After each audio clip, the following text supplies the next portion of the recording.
We're learning more about a Columbia County deputy who died when a suspect opened fire during a traffic stop on I-20 westbound near Bel Air Road. The Columbia County Sheriff's Office telling us in a news conference deputies were trying to serve a protective order against James Blake Montgomery. Montgomery shot at the deputies. Deputies fired back into the RV. Hours later, Montgomery was found dead inside that RV. Deputy Brandon Sykes was killed at the scene, and Deputy Gavin White was shot in the face. Another deputy was able to drag White to a patrol car and get him to a hospital. Columbia County Sheriff Clay Whittle says that deputy's actions probably saved White's life, according to doctors that he spoke with.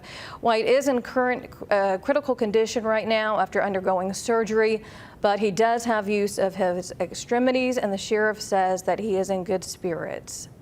This is Montgomery, who investigators believed was altering guns to be fully automatic and making pipe bombs.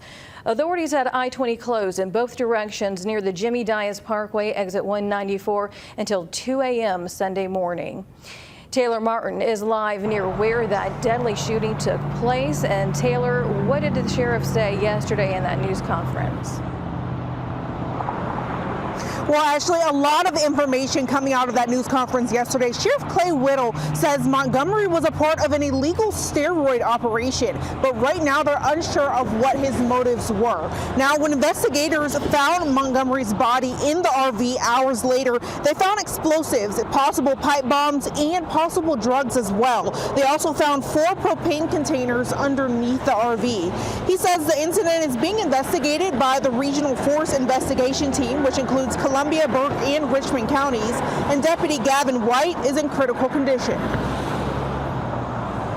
I will say that he is able to communicate to them. He has the use of both his hands and his feet, so that is a positive sign according to the doctors, but he is going to take a long time to recover. I can assure you it's going to be a tough road for him.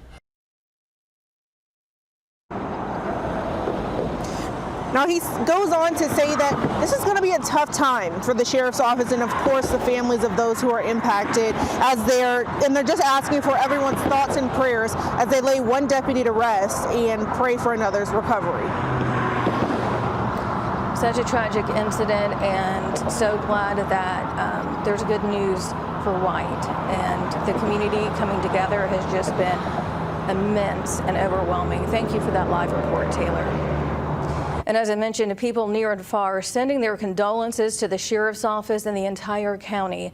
Georgia's Department of Public Safety says on behalf of their agency, they will honor Deputy Sykes and White's service and sacrifice. They're going to stand in solidarity with their families and colleagues now. U.S. Senator John Ossoff sent out a statement. He says he'll join all Georgians in mourning as he wishes Deputy White a full recovery. The Greene County Fire Rescue, Greensboro Police Department, Greene County EMS, and Greene County Sheriff's Office stood on I-20 as Deputy Sykes' body was transported to Atlanta for an autopsy. That autopsy is scheduled for today.